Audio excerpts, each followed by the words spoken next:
Welcome to the Book of Recaps.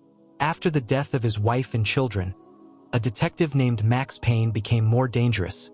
Even his colleagues at the department feared him, because whoever met him was found dead the very next day.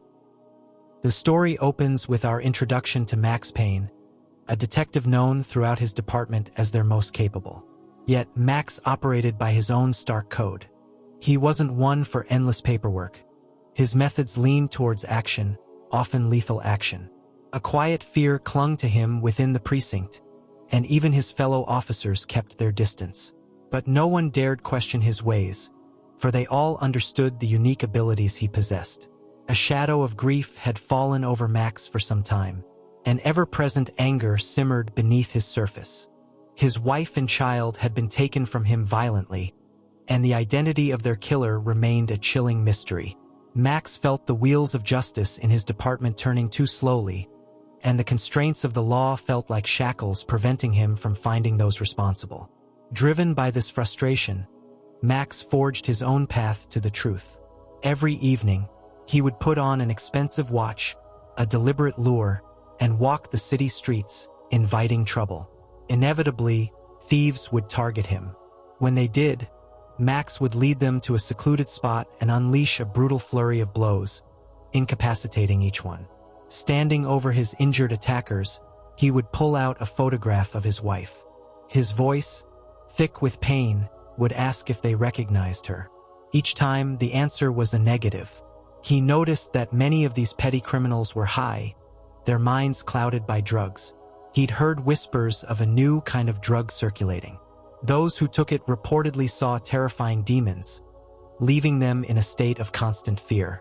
One night, a man Max apprehended became so consumed by these hallucinations that he stumbled onto the train tracks and was killed by an oncoming train. This tragic turn left Max even more distraught, as this man might have held a crucial piece of information. Seeking a different kind of lead, Max went to his old companion's nightclub. After some initial conversation, his friend admitted he had no immediate answers. It was then that he introduced Max to a woman named Natasha. Natasha possessed a striking beauty. She moved with a subtle grace towards Max, but he, lost in his grief and driven by his mission, kept a polite distance from her advances. As he glanced at Natasha's hand, a tattoo caught his eye. Something about the design sparked a faint, unsettling familiarity within him. Just then, another woman arrived. Her name was Mona. Mona approached Natasha, and the connection between them became clear. They were sisters. Natasha was Mona's elder sibling. Mona seemed fiercely protective of Natasha, especially around Max. A silent warning hung in the air. Anyone who got close to Max seemed to meet a violent end. Without a word, Mona took Natasha's arm and led her away. Max didn't try to stop them. His mind was elsewhere as he began to move through the crowded nightclub. His focus now was on these strange drugs that were pushing people to the brink of madness, conjuring terrifying visions. A dangerous thought began to form in Max's mind. He needed to experience this drug himself to understand the horrors it unleashed and perhaps find a connection to his wife's murder. Moving through the nightclub, Max methodically searched each room, his gaze sharp and unwavering. In one of the dimly lit spaces, a man stepped into his path. This was Jack Lupino, and his appearance was unsettling, almost menacing. Etched onto Lupino's skin was a tattoo of wings, strikingly similar to the one Max had noticed on Natasha's hand. But before Max could process this connection, Natasha herself appeared. She gently took Max's arm, pulling him away, and made another attempt to draw closer to him. Yet, Max remained distant, his thoughts still consumed by his quest. Natasha's smile faltered, a hint of displeasure crossing her features. She eventually turned and left, heading towards her home. But as she walked through the night, the effects of the new drug began to take hold. Terrifying hallucinations twisted her perception, making her believe that demons were relentlessly pursuing her. Screaming in terror, she ran through the deserted streets. The following day, the chilling news reached the police. Natasha's lifeless body had been found. Max was called to the scene to investigate. There, he was reunited with his partner, Alex. They were assigned to work on this new case together. Alex, his expression serious, cautioned Max. You could be in serious trouble, Max. You were the last person seen with Natasha. As they spoke, unbeknownst to them, Lupino watched from a nearby rooftop, his eyes scanning the activity below. Alex then stopped his car, turning to Max with a directness he hadn't shown before. Tell me everything, Max. Why did you meet Natasha? What was your relationship with her? I don't want to think you're involved in this. Max's voice was firm, devoid of any hint of guilt. I had nothing to do with her death, Alex. I went to that club looking for answers about my wife's killers. You're on that case, aren't you? But you haven't made any progress. A raw frustration laced his tone. That's why I'm pursuing them myself. And now you have this case too. Frankly, Alex, I don't have much faith you'll solve this one either. With that, he got out of the car and walked away. Meanwhile, elsewhere in the city, Mona received the devastating news of her sister's death. Grief and a burning desire for revenge consumed her. As she sought answers, a name surfaced, a name that echoed the suspicions already swirling around Max. His suspicion immediately fell on Max, as he was the last person known to have seen Natasha alive. Adding to the unease, Lupino's name also began to circulate in connection with the case. Meanwhile, Alex meticulously reviewed all of Natasha's files, a sense of growing unease settling upon him. As he pieced together the fragments of information, a disturbing possibility took shape in his mind. Natasha's death might be linked to the very case Max had been pursuing, the murder of his wife. He wasted no time and called Max, asking him to come to his house. But when Max arrived, stepping inside Alex's home, he was met with a scene of chaos. Furniture was overturned, papers strewn across the floor. And then he saw Alex's lifeless body lying still. A wave of shock and disbelief washed over Max. Before he could fully process the horrifying discovery, a brutal attack came without warning. A shadowy figure lunged at Max, delivering a relentless barrage of blows, giving him no chance to react or even see his face clearly. Managing to regain some composure amidst the pain, Max fired his weapon at the attacker. But his injuries blurred his vision, preventing him from identifying the assailant. Then darkness claimed him and he collapsed. He awoke in the sterile environment of a hospital room. Sitting beside his bed was his senior officer, B.B. Hensley. Hensley's expression was grave as he spoke. Max, everyone believes you killed Alex. The charges are already being drawn up against you. He continued, his voice holding a note of conviction. But I know you, Max. You would never hurt your friend. Max, his voice weak but firm, replied, This is a setup, Hensley. They're trying to frame me. Maybe they think I'm getting too close. That's why they're coming after me, he added, his eyes filled with a grim determination. I just need to find out who they are. Hensley sighed. Max, maybe it's time to try and move on. Forget your wife. Come with me. He then led Max to a private security agency. There, Hensley introduced him to his boss, Nicole. Her eyes held a genuine sympathy as she addressed Max. I was so sorry to hear about your wife, Max. She was a remarkable woman, one of our best employees. That's why we've established a scholarship in her name, Nicole explained. We wanted to let you know. Max offered no objection, his grief still raw. Sometime later, Max found himself at Alex's funeral. But the somber atmosphere turned hostile the moment Alex's widow saw him. Her eyes blazed with fury. You, she accused, her voice choked with emotion. You killed my husband, and you dare to come here? You've lost the right to even stand on this ground. With that, she had him forcibly removed from the premises. As soon as Max stepped outside, he was confronted by a military police officer named Jim. Jim escorted Max to his office, his demeanor serious and unwavering. You are now facing charges for 2 murders, Payne, he stated bluntly. Natasha and Alex. Start telling me the truth. Max knew Jim's reputation.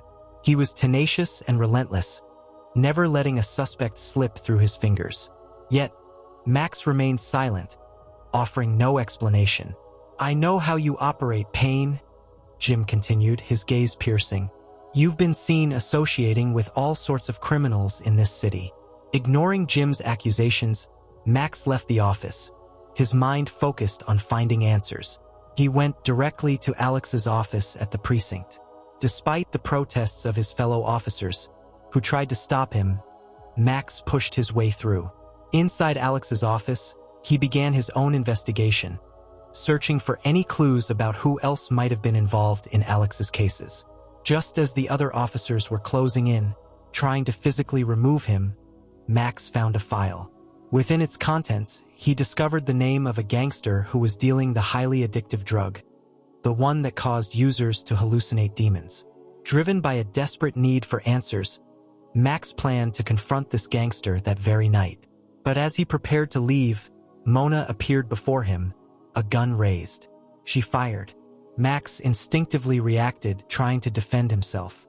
He quickly realized that Mona was a formidable fighter. "Why did you kill Natasha?" Mona demanded, her voice filled with grief and rage. "I didn't kill Natasha," Max insisted, his voice strained, "even though I was the last one to see her alive. But I swear, Mona, I don't know what happened to Natasha after we spoke," Max pleaded, his voice earnest. "I'm also desperately searching for the ones who murdered my wife and child. We shouldn't be fighting each other. If we work together, we might actually get closer to the truth, to the real killers." Mona's initial fury seemed to waver, a flicker of understanding in her eyes. After a tense moment, she nodded slowly. "All right," she conceded, her voice still edged with suspicion. "I'll work with you, but mark my words, detective, if you try any clever moves, I won't hesitate to blow your head off. I'm a trained assassin, they call me the killing machine for a reason. So, be very careful." Max met her gaze steadily. "I have no intention of hurting you, Mona. Right now, our priority needs to be finding that drug dealer." Together, they entered the building where the dealer was supposedly located. Unseen by them, Lupino lurked in the shadows. When they finally stood before the dealer, the grim reality of the drug's effects became horrifyingly clear. The man was completely lost in his hallucinations, his eyes wide and unfocused. He couldn't even register their presence. Suddenly, a look of sheer terror contorted his face. Believing a demon was dragging him down, he leaped out of the window. The sickening thud as he hit the ground confirmed his death. As Max looked at the dealer's outstretched hand, he noticed a wing tattoo, identical to the ones he'd seen on Natasha and now on Lupino. He pointed it out to Mona. "I know a tattoo artist," Mona said, a thought forming in her mind. "Maybe she can tell us something about this." They found the tattoo artist, and as they described the wing design, his expression turned thoughtful. "Wings usually symbolize protection," he explained. "Someone who gets them might be saying they'll watch over others. But the way you describe these, it sounds different. It sounds like someone else is watching you. Like you're not alone. That someone is always observing." "Who got this tattoo done first?" Max pressed. "Lupino," the artist replied without hesitation. "And he's the one who brought that new, messed-up drug into the city. Anyone who uses it, he forces them to get these wings tattooed. He's trying to build some kind of army of addicts." Meanwhile, elsewhere in the city, Lupino continued his reign of terror, brutally killing innocent people who had fallen victim to the addictive drug. Mona and Max decided to split up temporarily. Mona went to another gangster, hoping to glean more information about the drug. The gangster confirmed that Lupino was the key. "And let me give you some advice, girl," he added, his eyes wary. "Stay away from Max Payne. Wherever that man goes, only destruction follows." On his own, Max went to Nicole's warehouse, hoping to retrieve his wife's personal belongings. As he looked around, his eyes fell upon the company's logo. It was the same wing design that was tattooed on the drug users. A chilling realization struck Max. There had to be a connection between this company and the killers he was hunting. He immediately sought out Hensley. "Tell me the name of your company's manager," Max demanded, his voice urgent. "Hensley looked, sir. Just give me the name," Max insisted. Hensley reluctantly gave him the name, Jason. Max turned and left. A seed of fear began to sprout in Hensley's mind. Hensley went straight to Jim, the military police officer. He began to recount a story about a break-in at Max's house. As soon as Max got home, Hensley explained, he saw that some people had forced their way inside. He grabbed his gun and went in. He killed some of them. But as Max reached the bedroom, a horrifying truth slammed into him. He was too late. His wife and child were already gone, their lives brutally extinguished.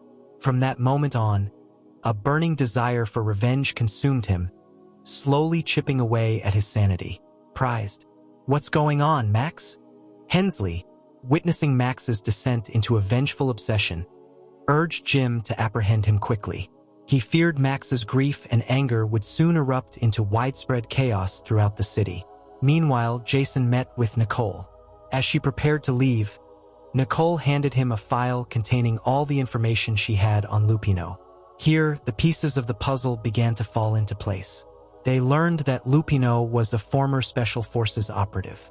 Nicole revealed that the drug causing the terrifying hallucinations wasn't just any illicit substance. It was a product of her own company. She had provided the drug to Lupino, tasking him with distributing it among the city's gangsters and showcasing its potent effects. Jason returned to his office, the file clutched in his hand. He was startled to find Max already waiting for him, a grim determination etched on his face. As Jason stepped inside, Max swiftly closed the door and began to beat him relentlessly. "Tell me," Max roared, his voice raw with pain and fury. "Who killed my wife? Why?" Jason, battered and terrified, finally confessed everything. He revealed that Max's wife had been working on a top-secret serum for the military, a formula designed to double the strength of soldiers. But something had gone terribly wrong. The soldiers who received the serum began to exhibit disturbing side effects, descending into madness and experiencing vivid hallucinations.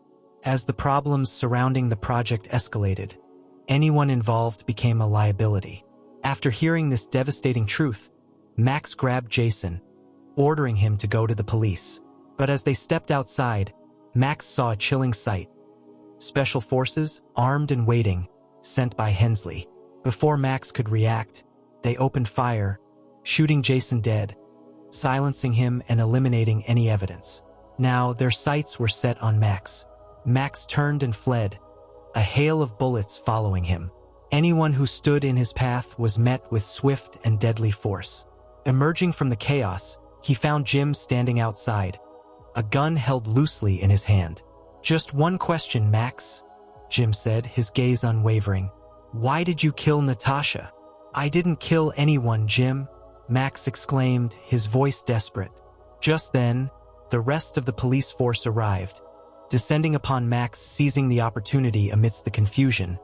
Max made his escape and found Mona. He recounted everything Jason had told him, revealing the stolen file. Inside, they discovered a video. As they played it, Lupino's face filled the screen. "Since I took that serum," he boasted, his eyes gleaming with an unsettling intensity, "my powers are growing." The video showed him in action during his time in the Special Forces, his movements swift and brutal. "I have to get to Lupino," Max said, his jaw tight. "He's holed up in the Ragnarok bar," Mona replied, her expression worried. "But it's a death trap.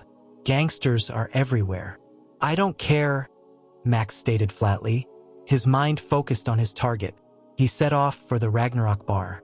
Meanwhile, inside the bar, Lupino was injecting himself with the serum once more. Even after taking the drug, his demeanor remained eerily calm. Max burst through the entrance, cutting down any guards who tried to stop him. He found himself in a large room, the air thick with a strange chemical scent. This was where the serum was being manufactured. Two figures lunged at him. Max took cover briefly, then emerged, unleashing a lethal barrage. His path now clear, he entered the main chamber. It appeared empty. Suddenly, Lupino attacked, a brutal and prolonged fight erupting between them. Lupino, enhanced by the serum, proved stronger. He drew a sword, poised to deliver the final blow. Just then, a bullet ripped through Lupino's chest. Max looked up, expecting to see Mona, but instead, it was Hensley standing there, a smoking gun in his hand. Hensley helped Max up, and they began to leave. But then, one of Hensley's men turned on Max, attacking him. When Max finally regained consciousness, he found himself outside, with Hensley standing over him. Hensley began to reveal his twisted scheme. He confessed that he was the mastermind behind everything. When he discovered that Max's wife had uncovered the truth about the serum and the company's involvement, he had sent his thugs in, disguised as thieves, to silence her permanently.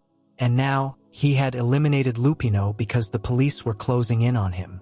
Hensley continued his chilling confession, revealing that he was the one orchestrating the entire drug operation, spreading the addictive substance far and wide. Lupino's death, he explained, was necessary because the police were closing in. And now, Max, having uncovered too many secrets, also had to be eliminated. But before they could carry out their plan, Max launched a desperate counterattack, leaping into the icy, frozen sea. Hensley and his men fired relentlessly from above. "If he's not dead from the bullets," Hensley sneered, "he'll freeze to death in that water. Let's go." They turned and left, confident in Max's demise. Submerged in the frigid water, Max's body grew numb, his strength fading. He was on the verge of succumbing to the cold when the memory of his wife and child flashed through his mind. Their revenge was not yet complete. Drawing upon the last reserves of his will, he dragged himself onto the shore. His condition was critical. He shivered uncontrollably, his body teetering on the brink of death. Then he remembered. Back in the factory, he had managed to steal a bottle of the experimental serum. It was a dangerous gamble, but it might give him the strength he needed to survive. He injected himself. Almost immediately, the drug's terrifying side effects took hold. Demons, grotesque and menacing, materialized all around him, their spectral forms twisting his perception of reality. Meanwhile, Jim, having pieced together the truth, had brought the FBI into the investigation. They now knew that Hensley was the mastermind behind it all. Hensley, realizing the net was closing in, gathered his most loyal men. "We have to leave the country now," he ordered. He prepared to escape with his elite guard, unaware that Max was still alive. As Hensley and his men moved forward, Max emerged from the shadows, unleashing a furious barrage of gunfire. Hensley's men fell one by one, their bodies riddled with bullets.